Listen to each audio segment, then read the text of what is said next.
अस्सलाम वालेकुम dear students, I am Ataullah your chemistry teacher. आप देख रहे हैं मेरा यूट्यूब चैनल सुपर केमिस्ट्री। जी बेटा, हम first year first chapter basic concept का नेक्स्ट अगला बेटा अब आज हम टॉपिक डिस्कस करेंगे मैस स्पेक्ट्रोमीट्री। मैस स्पेक्ट्रोमीट्री बेटा आपने पहले समझ लेना है, ये फिल वक्त पंजाब के अंदर कभी भी लॉन्ग क्वेश्चन नहीं आया हुआ। मेजोरिटी तौर पर इसमें से शॉर्ट क्वेश्चन ही आते, लॉन्ग क्वेश्चन या कभी भी नहीं आया हुआ, क्योंकि ये बहुत ज्यादा लेंथी है। तो आज इसको हम करेंगे तो लॉन्ग क्वेश्चन के तौर पर ही, लेकिन आपने इसको मेजोरिटी तौर पर शॉर्ट क्वेश्चन के तौर पर याद रखना है। मास स्पेक्ट्रोमीट्री बेटा हम करते हैं, सबसे पहले इसका इंट्रोडक्शन देखते हैं। तो बेटा मास स्पेक्ट्रोमीटर ये इंस्ट्रूमेंट जो है इसको सबसे पहले इन्वेंट किया था बेटा किसने? एक इंग्लिश केमिस्ट जिसका नाम जे थॉमसन। उसने 1912 के अंदर बेटा इसको इन्वेंट किया था, वही जे थॉमसन जिसने इलेक्ट्रॉन डिस्कवर किया।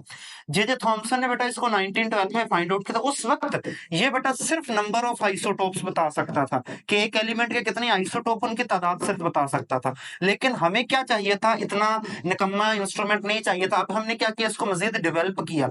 डेवलप करने वाले इसको मॉडिफाई किया अगला साइंटिस्ट जिसका नाम डेम्स्टर था। डेम्स्टर ने बेटा इसको डेवलप किया और अपने नाम पर एक नया स्पेक्ट्रोमीटर बनाया जिसको हम बोलते हैं डेम्स्टर्स मैस स्पेक्ट्रोमीटर।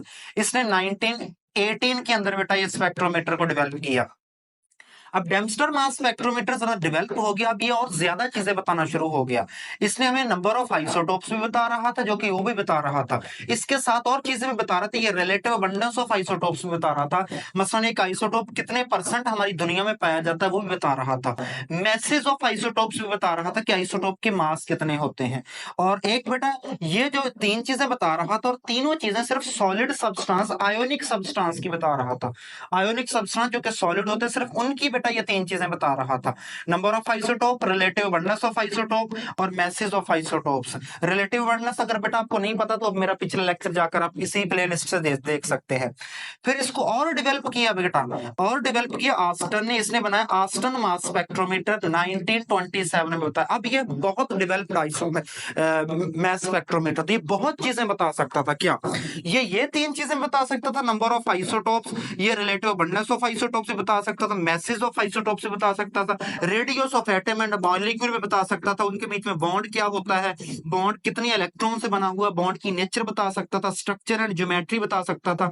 स्ट्रक्चर और ज्योमेट्री में बेटा अपने फर्क समझना है। स्ट्रक्चर होते सिंपल एक मॉलिक्यूल की, और ज्योमेट्री होती जब वो पूरा मॉलिक्यूल बेटा एक सॉलिड बनकर कई मॉलिक्यूल इकट्ठे हो जाए तो उसके स्ट्रक्चर को हम बेटा, वो स्ट्रक्चर ज्योमेट्री बेटा कहलाती है।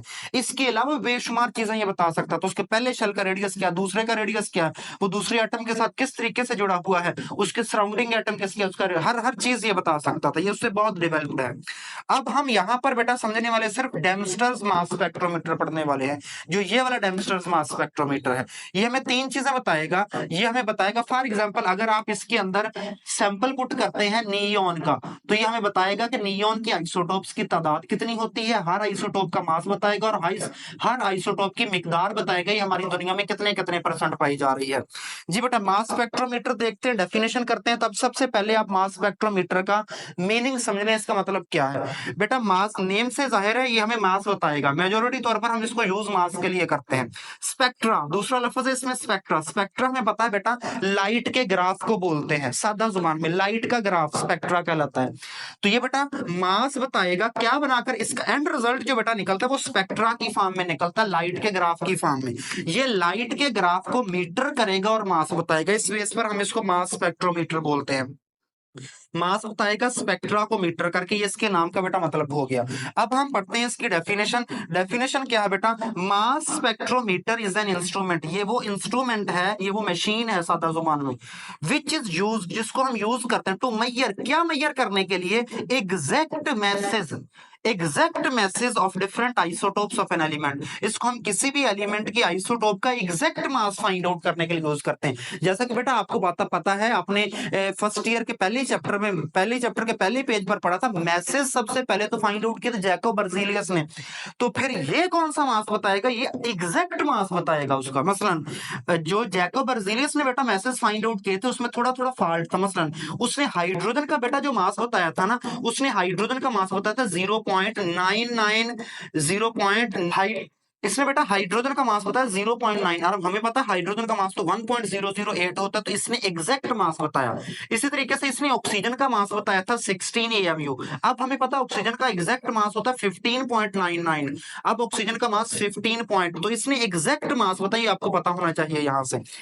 Used to measure the exact masses of different isotopes of an element. अब हम इसका प्रिंसिपल पढ़ेंगे। प्रिंसिपल होते हैं रूल रेगुलेशन, वो पूरा तरीका जिसके तहत हम ये सारी चीजें, इससे तीन चीजें फाइंड आउट करेंगे। वो पूरा रूल्स तरीके पढ़ेंगे कि हम किस तरीके से number of isotopes find out कर, रिलेटिव अबंडेंस और masses of isotopes find out कर। जी सबसे पहले बेटा हमने जिन चीजों के number of isotopes find out करने या उनका मास फाइंड आउट करना, ये रिलेटिव अबंडेंस पुट करने फाइंड आउट करने, उसको सबसे पहले यहाँ इनलेट के जरिए आप मास स्पेक्ट्रोमीटर के अंदर पुट कर देंगे। क्या करेंगे उसको यहाँ से मास स्पेक्ट्रोमीटर। मैंने नियॉन के बेटा फाइंड आउट करने हैं तो मैं नियॉन गैस यहाँ पर पुट कर दूंगा। मैंने यूरेनियम के आइसोटोप फाइंड आउट करने, वो सॉलिड होता है, उसको भी यहाँ पर पुट कर दूंगा। तो वो बेटा नियॉन किन किन स्टेप्स को फॉलो करते हैं, ये मास स्पेक्ट्रोमीटर उसको किन किन स्टेप्स में से गुजार कर एंड रिजल्ट हमें बताएगी। अब हम पूरे का पूरा प्रिंसिपल यहाँ पर पढ़ने वाले हैं। तो मास स्पेक्ट्रोमीटर का प्रिंसिपल क्या है? सब्सटेंस इज फर्स्ट, इसमें सबसे पहले सब्सटेंस को क्या किया जाता है? वोलाटाइल किया जाता है, वेपोराइज किया जाता है। इसको वेपोराइजेशन चैम्बर भी बोलते हैं, या वोलाटाइल किया जाता है। फिर उसके बाद ionize with the help of high energy beam. अब सिंपल आपने पढ़ लेना, मैं समझा यहां से देता हूं। दूसरा स्टेप है आयोनाइज, फिर उसको आयोनाइज करते हैं with the help of high energy electron gun या इलेक्ट्रॉन बीम की वजह से उसको आयोनाइज किया जाता है। तीसरा फिर उस पॉजिटिव आयन से पॉजिटिव आयन बनते हैं, इससे बेटा बनते हैं positive ions. In positive ions को तीसरे नंबर पर बेटा एक्सेलरेट करवाया जाता है, जैसे गाड़ी का एक्सेलरेटर हो तो स्पीड बढ़ाने वाला। तीसरे नंबर पर फिर उसको सेपरेट किया जाता है मास टू चार्ज रेशियो की बेस पर, और चौथे नंबर पर एंड हम उसकी रिकॉर्डिंग हासिल कर लेते हैं। अब बेटा आपने समझना है, पहले इसका पूरा स्केच आपने समझ लेना है यहाँ से मास स्पेक्ट्रोमीटर में हो क्या रहा है। जी बेटा मेरे पास यूरेनियम है, यूरेनियम हमें पता है सॉलिड फॉर्म में होता है, ये सॉलिड है। इस यूरेनियम के मैंने आइसोटोप फाइंड आउट करे, हमें पता है, अब हमें पता चल गया यूरेनियम के 3 आइसोटोप होते हैं। या मेरे पास ये नियॉन गैस का सिलेंडर है, इसमें नियॉन गैस भरी हुई है, मैंने इस नियॉन के आइसोटोप फाइंड आउट करने हैं। तो कैसे फाइंड आउट करूंगा बेटा? ये यूरेनियम के आइसोटोप कैसे फाइंड आउट कर, हमें पता है यूरेनियम तो इतना बड़ा रॉड मैंने ले लिया यूरेनियम का। इतने बड़े रॉड में बेटा मैं क्या करूंगा, हमें पता है उसमें सारे यूरेनियम के तीनों आइसोटोप एक दूसरे के साथ बाइंडेड है। तो मैंने क्या करना है, उन तीनों आइसोटोप को अलग-अलग करके उनका मास निकालना है। इसमें क्या निकालना? मास। इसमें यूरेनियम के तीनों आइसोटोप पड़े हुए हैं, ठीक है ना। उन तीनों आइसोटोप्स को मैंने अलग-अलग पहले करूंगा, फिर अलग-अलग करके तोलूंगा तो उसका मास निकलेगा ना। तो ये चीज आपने यहां से समझ लेनी है। मैं तीनों को पहले अलग करूंगा। अलग कैसे करेंगे बेटा? अलग करेंगे, सबसे पहले मैं उस सॉलिड को यहां पर पुट करूंगा तो वेपोराइजेशन चैम्बर आता है। तो वेपोराइजेशन चैम्बर में बेटा क्या होता है? टंगस्टन फिलामेंट लगे। तो टंगस्टन फिलामेंट वही फिलामेंट है जो पुराने बल्बों के अंदर बेटा लगा हुआ होता था, या आज हम बिजली वाला चूल्हा देखें तो उसके अंदर भी बेटा जो फिलामेंट दहक रहा होता है वो भी टंगस्टन फिलामेंट होता है। तो वो बेटा टंगस्टन फिलामेंट यहाँ पर लगे होते हैं। जैसे ही वो सॉलिड बेटा सैंपल यहाँ इसमें इन होता है, या लिक्विड सैंपल है आपके पास, जैसे ही वो इसमें जाएगा तो ये टंगस्टन फिलामेंट उसको हीट प्रोवाइड करके वेपर्स में चेंज कर देंगे। अच्छा यहां से आपने एक चीज समझ लेनी है, मसलन आपके पास कोई ऐसा लिक्विड है या आपके पास कोई ऐसा सॉलिड है, या लिक्विड की बात समझ, मसलन मैं वाटर ले लेता हूं। वाटर, आपने वाटर को यहां इसमें दाखिल किया, वाटर को आपने इसमें दाखिल किया तो ये क्या करेगा? सिर्फ वाटर को वेपोराइज करेगा, वाटर के बीच में ये जो बॉन्ड है इनको नहीं तोड़ेगा, इनसे सिर्फ वेपोराइज उसको करना है। तो ये क्या करेगा? लिक्विड है, सॉलिड है, उसको वेपोराइज कर देगा। और हमें पता है अगर गैस आपने पुट की है तो वो तो पहले ही गैस होती है, तो तब हमारे वेपोराइजेशन चैम्बर का काम खत्म हो जाएगा। इसने कुछ नहीं करना, आराम से देखेगा तमाशा। और फिर उसके बाद सेकंड चैम्बर आता है। अच्छा अब हमारे पास वो क्या थे? यूरेनियम के तमाम एटम वेपोराइज हो चुके हैं, ये नियॉन वैसे ही वेपोराइज होती है। अब हमने क्या करना है? अब मैंने नियॉन के तीनों आइसोटोप्स को अलग करना है। तो बेटा हमें पता है अलग करने के लिए, जी बेटा अब हमने उन तीनों आइसोटोप को वेपोराइज कर दिया, तो अब मैंने उन तीनों का मास फाइंड आउट करना है। तो मास फाइंड आउट कैसे करूंगा? तो अभी तो वो तीनों हैं और तीनों गैस के अंदर मिक्स हैं। मसलन यहाँ पर नियॉन 20 भी है, 21 भी है और नियॉन 22 भी है, तीनों मिक्स है। अब मैंने तीनों को अलग करूंगा तो अलग होकर वो मास फाइंड आउट कर सकता हूं ना मैं। अब मैंने उन तीनों को अलग करना है, तो अलग बेटा मैं कैसे कर सकता हूँ? तो हमारे पास उन तीनों को अलग करने के लिए कई मेथड होते हैं। पहला मेथड है तीनों आइसोटोप को अलग करने के लिए गैसियस डिफ्यूजन डिफ्यूजन होती है। डिफ्यूजन का मतलब है आप गैस की, फॉर एग्जांपल मिक्सिंग का मतलब ऐसे होता है। गैसियस डिफ्यूजन का डिफ्यूजन का मतलब है आपने इन तीनों नियॉन की आइसोटोप्स को अलग करना है, 20, 21, 22 को, तो आप उनकी स्पीड लगवा दें। तो क्या यानी कि मूव करवा, डिफ्यूजन का मतलब भी होता है गैस का मिक्स करना, मूव होकर मिक्स करना। तीनों को मिक्स स्पीड लगवा दो, हमें पता है जो चीज हल्की होती है वो भागकर आगे निकल जाएगी, वजनी चीज उससे पीछे और वजनी चीज उससे पीछे। मसलन आप ऐसे समझ रहे हैं, आप दो आदमियों की स्पीड लगवा देते हैं, एक बहुत बल्कि है एक बहुत स्मार्ट है, तो बताएं उसमें से कौन जीतेगा? तो वही जीतेगा जिसकी स्पीड जो बहुत हल्का है, और मोटा आदमी पीछे बेटा क्या करता रहेगा? मूव करता रहेगा। तो आप गैसियस डिफ्यूजन करके भी इनको अलग अलग कर सकते हैं, अलग अलग करने से जो हल्का होगा सबसे आगे निकल जाएगा। और दूसरा थर्मल डिफ्यूजन से भी अलग कर सकते हैं। थर्मल डिफ्यूजन क्या होता है? थर्मल डिफ्यूजन हमारे पास इस तरीके का बेटा ये इंस्ट्रूमेंट ही आप इसको समझ लें, इसमें हम नियॉन के तीनों आइसोटोप्स को छोड़ देंगे, यानी मिक्सचर को छोड़ देंगे, उसमें नियॉन 20 भी है, 21, 22 भी है। यहां पर बेटा क्या होता है हमारे पास, यहां पर हीटेड फिलामेंट लगे होते हैं। जैसे ही हम आगे आगे चलते जाते हैं इन हीटेड फिलामेंट्स की बेटा एनर्जी बढ़ती जा रही होती है। जैसे बेटा गैस को यहां से इसमें पास करवाते हैं तो यहां से एनर्जी मिलती है, उनकी स्पीड बढ़ती जाती है। अब स्पीड बढ़ रही है, इसको थर्मल डिफ्यूजन बोलते हैं। स्पीड बढ़ रही है तो जो हल्का होगा वो सबसे आगे निकल जाएगा, उससे वजनी उससे पीछे जाएगा, यानी कि सबसे पहले जो निकलेगा वो सबसे हल्का निकलेगा, उसके बाद उससे वजनी निकलेगा और एंड पर सबसे वजनी निकलेगा। तो तीनों को हमने क्या कर लिया? अलग कर लिया। तो ये है दूसरा मेथड, आप उसको कैसे अलग। तीसरा है बेटा मैग्नेटिक सेपरेशन, मकनातीस से भी आप तीनों को अलग कर सकते हैं। मसलन यहां पर जो मैंने नियॉन का सैंपल पुट किया है, मैंने मास तोलना तो पहले मुझे अलग करना पड़ेगा तीनों को, तो मैं यहां पर अलग करने के लिए मैग्नेटिक सेपरेशन, मकनातीस चुंबक से उनको अलग करूंगा। अब मैग्नेटिक सेपरेशन कैसे अलग करती है बेटा? अब मैग्नेटिक सेपरेशन करने के लिए जिस भी चीज को हम मैग्नेट से सेपरेट कर रहे होते हैं ना, उस चीज को पहले करंट होना चाहिए, तब मकनातीस उस पर अप्लाई हो सकता है। जैसे पंखे के अंदर बेटा हमें पता है कॉइल होती है और उसके गिर्द मकनातीस होता है। तो क्या होता है? राइट हैंड रूल के अक्रॉस, राइट हैंड रूल के अक्रॉस हम इसको अलग करने वाले हैं। राइट हैंड रूल के अक्रॉस उसको घुमाना शुरू कर देता है। तो अब मैग्नेट सिर्फ उस चीज को अप्लाई, उस चीज पर अप्लाई हो सकती है, उस चीज को अप्लाई करके अलग कर सकते जो करंट हो। करंट क्या होता है? करंट होता है flow of charges in specific direction, in one direction, या किसी डायरेक्शन के अंदर चार्ज का मूव करना। चार्ज हमें पता है पॉजिटिव भी होते हैं और नेगेटिव भी। अब अगर मैंने बेटा इन नियॉन के तीनों को, तीनों आइसोटोप्स को अलग करना है ना मैग्नेट से, तो मुझे पहले उन तीनों आइसोटोप्स को क्या करना पड़ेगा? करंट बनाना पड़ेगा। करंट में दो बातें मैंने लिखी हैं बेटा। करंट में पहले उसको फ्लो ऑफ चार्जेस, चार्ज बनाकर फ्लो करवाना पड़ेगा। तो अब मैं क्या करूंगा, जो यहां पर मैंने इसको वेपोराइज कर लिया है उसको क्या करूंगा, उसको पहले चार्ज अप करूंगा, फिर फ्लो करवाऊंगा तो वो करंट बनेगा, फिर मैग्नेट को अप्लाई करूंगा तो वो तीनों को क्या कर देगा? अलग कर देगा। जी, सबसे पहले बेटा वेपोराइजेशन चैम्बर हो गया। वेपोराइजेशन ये सिर्फ लिक्विड और सॉलिड पर लगेगा, इसमें सब्सटेंस को कन्वर्ट किया जाता है वेपर स्टेट में, और वेपर स्टेट का प्रेशर बहुत आपने थोड़ा रखना है, ज्यादा नहीं डालना ताकि ये ब्लॉक ना हो जाए यहां से।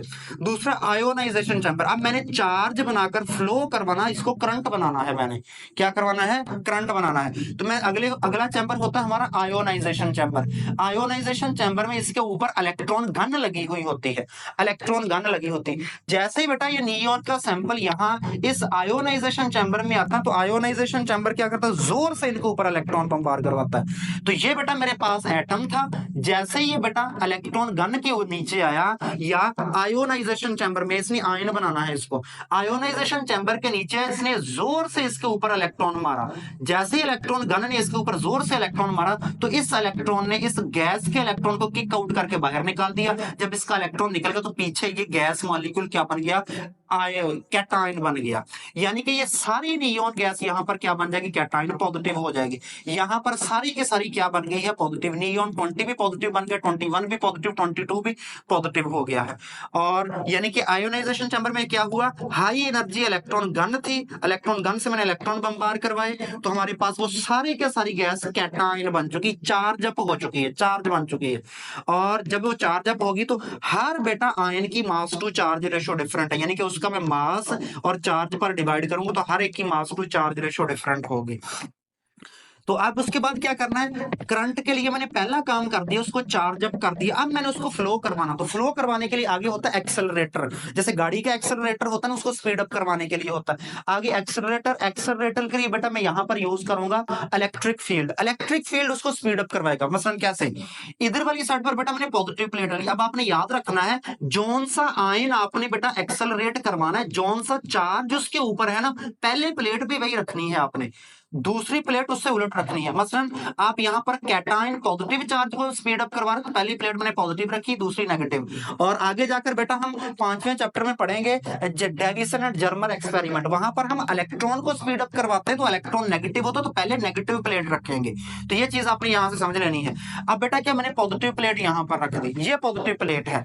पॉजिटिव प्लेट जैसे ही रखी बेटा मैंने, तो ये बेटा हमारे पास नियॉन के कैटायन आए। जैसे ही यहां पर कैटायन, कुछ कैटायन जिनकी स्पीड कम होगी वो पीछे से भी रिपेल हो जाएंगे, और जिनकी स्पीड ज्यादा होगी वो यहां से आगे गुजरेंगे, इस स्लिट में से गुजरकर इस प्लेट के सामने आ जाएंगे। ये बेटा नियॉन का पॉजिटिव आयन था, इस स्लिट में से गुजरकर इसके सामने, जैसे इसके सामने आया, इसका वोल्टेज बेटा अप्लाई किया हुआ होता है 500 से 2000 वोल्ट। हमें पता है हमारे घरों का 220 वोल्ट होता है, और 3 फेज कनेक्शन जैसे ट्यूबवेल वगैरह या वर्कशॉप वगैरह चलती है, उसका वोल्ट 440 वोल्ट होता है, तो ये उससे भी ज्यादा वोल्टेज है। तो आप अंदाजा लगाइए कितने ज्यादा वोल्टेज का है। तो अब हम बेटा क्या करेंगे, यहां से यानी कि हमने यहां पर बेटा क्या किया, 500 से 2000 वोल्ट की इलेक्ट्रिक फील्ड लगाया हुआ है। जैसे ही वो कैटायन गुजरकर इस प्लेट के सामने आते हैं, तो ये भी पॉजिटिव ये भी पॉजिटिव, ये इसको धक्का मारेगी, रिपेल करेगी, तो इसकी स्पीड काफी बढ़ जाएगी। और दूसरी प्लेट क्या है, अपोजिट नेगेटिव, वो इस पॉजिटिव को अट्रैक्ट करेगी, तो अट्रैक्शन से, इसके धक्का मारने से, इसके अट्रैक्ट करने से इसकी स्पीड बहुत ज्यादा बढ़ जाएगी। तो अब बेटा मैंने क्या कर लिया, दूसरा काम भी कर लिया, पहले चार्ज बनाया, अब चार्ज को फ्लो करवा के करंट बना लिया। अब बेटा हमारे पास वो क्या हो चुके हैं, करंट बन चुके। अब इस करंट को बेटा मैं क्या करूंगा, इस मैग्नेट में से गुजारूंगा। जैसे ही मैग्नेट में से गुजारूंगा, बिल्कुल पंखे वाला काम, राइट हैंड रूल का काम होगा। Right hand rule, right hand rule बेटा क्या कहता है, अगर आपके पास बेटा चार्ज ऐसे गुजर रहा हो और आपके पास इलेक्ट्रिक फील्ड ऐसे हो, तो उसने क्या कर देना, मैग्नेट ने उसका मोड़ ऊपर की तरफ कटवा देगा। ये राइट हैंड रूल है। इस राइट हैंड रूल को मैं ऐसे भी रख सकता हूं, ऐसे भी रख सकता हूं, ऐसे भी, जिधर मर्जी कर सकता हूं। अब मैंने क्या किया, ये चार्ज लिया, चार्ज को मैं मैग्नेटिक फील्ड में से गुजारूंगा। जैसे ही गुजारूंगा तो राइट हैंड रूल के अक्रॉस वो क्या कर देगी बेटा, चार्ज को मोड़ कटवा देगी। समझ रहे बेटा, जब चार्ज का मोड़ कटवा देगी, अब आपने जरा समझ लेना है यहां से। मसलन मैं यहां से 3 चीजों का मोड़ कटवा रहा हूं, ये सिंपल हमारी गली का रोड है, हमारी गली का रोड है, इसमें से बेटा 3 चीजें मोड़ काट रही हैं। एक सिंपल पैदल चलने वाला आदमी मोड़ काट रहा है, तो हमें पता उसकी एनर्जी कम है, उसका वजन भी कम है, उसका वजन कम है, तो बेटा वो बिल्कुल करीब से मोड़ काट लेगा यहां से। एक मोटरसाइकिल वाला गुजर रहा है मोड़ कर, तो उसकी एनर्जी ज्यादा है, वजन भी ज्यादा है, तो वो क्या करेगा बेटा, थोड़ा सा दूर जाकर मोड़ काटेगा। और फिर कार वाला गुजर रहा है, तो उसका स्पीड भी ज्यादा, तो वो और दूर से मोड़ काटेगा। तो बेटा क्या हुआ, जैसे ही हमने यहां से इस करंट को मैग्नेटिक फील्ड में से गुजारा, मैग्नेटिक फील्ड ने इसका मोड़ कटवाया, और जब मोड़ कटवाया तीनों चीजें अलग हो गई। क्या हो गई, इस बेस पर तीनों चीजें वजन की बेस पर अलग हो गई। जिस आइसोटोप का मास सबसे हल्का होगा वो करीब यहां पर आकर गिरा, कौन सा, नियॉन 20, और यहां पर आकर गिरा कौन सा बेटा, नियॉन 21, और जो वजनी था कार की तरह वो सबसे दूर जाकर गिरा, यहां पर गिरा नियॉन 22। तो क्या हो गए, सेपरेट हो गए। अब हमने सेपरेशन करवा ली है, और सेपरेशन बेटा करवाई, मैग्नेटिक फील्ड हमने जो अप्लाई किया हुआ था, वो मैग्नेटिक फील्ड हमने अप्लाई किया हुआ था H स्ट्रेंथ का, इलेक्ट्रिक फील्ड हमने E स्ट्रेंथ का अप्लाई किया हुआ था। और बेटा ये जो सेपरेशन करेगा ना, वो चार्ज और मास दोनों की बेस पर बेटा सेपरेट किया। किसकी बेस पर, क्योंकि वो करंट है, करंट को सेपरेट करता है इस बेस पर। इस वजह से मैंने कहा उसने चार्ज और वजन की बेस पर अलग किया, जिसका वजन सबसे कम था करीब, ज्यादा वाले को दूर, ज्यादा वाले को दूर, तो उसने करंट यानी कि चार्ज और मास दोनों की बेस पर बेटा सेपरेशन की। इसको हम बोलते हैं charge to mass ratio. Charge to mass ratio के बेस पर बेटा सेपरेशन होगी। अब क्या होगा, अब वो करंट है, ये जो पीछे से चीज जा रही है ना, उसको हमने करंट बनाया। करंट यहां से मोड़ काट कर जब यहां गिरेगा, तो नीचे हमने लगाया हुआ होता है बेटा इलेक्ट्रोमीटर। तो यहां से अब इसको मैग्नेटिक फील्ड की जो स्ट्रेंथ है, इसका फार्मूला सॉरी यहां से रह गया, M/E इज इक्वल टू होता है H² R² 2E। यानी कि अगर बेटा मैं क्या करूंगा, इस फार्मूले के अक्रॉस यहां पर सेपरेशन हुई है, अगर बेटा मैं क्या करूं, यहां पर इलेक्ट्रिक या मैग्नेटिक फील्ड H की स्ट्रेंथ इंक्रीज कर दूं। तो बेटा देखें H और R डायरेक्टली रिलेशन में पड़े। मतलब मैं आपको एक इक्वेशन सादा फार्मूलेशन से बेटा एक्सप्लेन करवाता हूं। मेरे पास बॉयल्स लॉ है बेटा, वॉल्यूम इनवर्सली प्रोपोर्शनल है प्रेशर के। P इधर आएगा तो ये बन जाता है बेटा PV is equal to K। मैंने डायरेक्ट कांस्टेंट भी लगा दिया। तो बेटा देखें अब जब वॉल्यूम और प्रेशर इधर वाली साइड पर है, इसको मैं ऐसे लिख देता हूं V is equal to K over P। अगर V और P इधर उलट पड़े हुए इज इक्वल टू साइन के अपोजिट पड़े हैं तो वो इनवर्सली प्रोपोर्शनल है। अब बेटा मैंने क्या कर लिया, P को इधर मल्टीप्लाई कर, जब आपने याद रखना जब भी कोई चीज इज इक्वल टू साइन के एक तरफ दो चीजें मल्टीप्लाई हो रही हो तो वो भी इनवर्सली प्रोपोर्शनल होती हैं। तो यहां पर H और R बेटा क्या है, एक दूसरे के इनवर्सली प्रोपोर्शनल है। तो अगर बेटा मैं मैग्नेटिक फील्ड H की स्ट्रेंथ इंक्रीज करूंगा तो उसका रेडियस बढ़ जाएगा, वो यानी कि क्या करेगा, दूर से जाकर मोड़ काटेगा। और अगर मैं इलेक्ट्रिक फील्ड की स्ट्रेंथ, तो बेटा आपने याद रखना अगर कोई चीज इज इक्वल टू साइन के एक तरफ मल्टीप्लाई हो रही है तो वो इनवर्सली प्रोपोर्शनल है, जैसे बॉयल्स लॉ से देख सकते हैं। और अगर ऊपर नीचे पड़ी है तो वो क्या होती है, डायरेक्टली प्रोपोर्शनल। अब इलेक्ट्रिक फील्ड और R बेटा क्या है, डायरेक्टली प्रोपोर्शनल। अगर मैं यहां से इलेक्ट्रिक फील्ड की स्ट्रेंथ बढ़ा दूं, 500 से 600 कर दूं, 700 कर दूं, 1000 कर दूं, 2000 कर दूं, तो उससे बेटा क्या हो जाएगा, रेडियस हमारा बढ़ना शुरू कर देगा। क्या करना शुरू कर देगा, बढ़ना शुरू कर देगा। यानी कि E के बढ़ने से R बढ़ेगा, दूर से जाकर मोड़ काटेगा। और H के बढ़ने से बेटा क्या होगा, R कम होगा, यानी कि वो करीब से मोड़ काटेगा। तो इस चीज को आपने बेटा समझ लेना है अच्छे तरीके से। आगे है इलेक्ट्रोमीटर। इलेक्ट्रोमीटर ये इंस्ट्रूमेंट, ये जो बेटा हमारे पास पड़ा हुआ है इलेक्ट्रोमीटर होता है, नाम से ज़रा इलेक्ट्रॉन को इलेक्ट्रिसिटी को मीटर करने वाला। ये इसको आयन कलेक्टर भी बोलते हैं, जब ये आयन गिरेंगे तो आयन को इकट्ठा कर लेगा। इलेक्ट्रोमीटर बेटा देखें ये जो पीछे से हमारे पास आ रहा है ये करंट बनकर आ रहे हैं नियॉन, और इसने क्या करना, इलेक्ट्रोमीटर ने उस इलेक्ट्रिसिटी उस करंट को मीटर करना है। और मीटर जैसे बेटा वो बिजली यहां पर आकर गिरेगी तो यहां पर एक बिजली का इलेक्ट्रिक शॉक लगेगा, क्योंकि वो बिजली है, यहां पर आकर गिरेगी तो इलेक्ट्रिक शॉक, यहां पर एक इलेक्ट्रिक शॉक, यहां पर एक इलेक्ट्रिक शॉक लगेगा। तो इस इलेक्ट्रोमीटर ने उस इलेक्ट्रिक शॉक को मीटर कर लेना है, मेजर कर लेना है। और जिसका इलेक्ट्रिक शॉक सबसे ज्यादा होगा उसको एम्पलीफाई करके इतना बड़ी यहां पर ग्राफ लाइन बना दी, इसका इतनी बना दी, इसकी इतनी बना दी, यानी कि उसको मीटर करके लाइन बना देनी। इलेक्ट्रोमीटर क्या बहुत इंपॉर्टेंट डेफिनेशन है बेटा, इलेक्ट्रोमीटर डेवलप इलेक्ट्रिक करंट। ये इलेक्ट्रिक करंट पैदा करती है कब, when ion fall on it, जब ये आयन इसके ऊपर पड़ेंगे। द स्ट्रेंथ ऑफ करंट, जितना ज्यादा करंट आकर पड़ेगा इसका मतलब उतनी उसकी अबंडेंस ज्यादा होगी। तो ये हमारे पास क्या बन गया, उसकी उतनी ज्यादा अबंडेंस हो गई। इधर वाली साइड पर हम ले लेते हैं रिलेटिव अबंडेंस। तो अब हम इसने करंट मेजर कर लिया, मेजर करके ये करंट को ग्राफ की फॉर्म में शो कर रही होती है। और जो ग्राफ हमारे पास बनता है उसको हम मास स्पेक्ट्रोग्राफ बोलते हैं। तो मास स्पेक्ट्रोग्राफ ये भी बहुत इंपॉर्टेंट बेटा शॉर्ट क्वेश्चन है। मास स्पेक्ट्रोग्राफ क्या, mass spectrograph is the plot of data. Mass spectrograph, ये देखिए मैंने डेटा को प्लॉट किया हुआ है। Mass spectrograph is the plot of data between relative abundance on Y axis and mass number on X axis.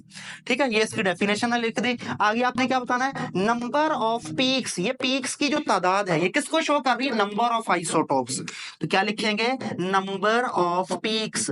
Peaks की तादाद किसको शो कर रही है, शो कर रही है नंबर ऑफ आइसोटोप्स को।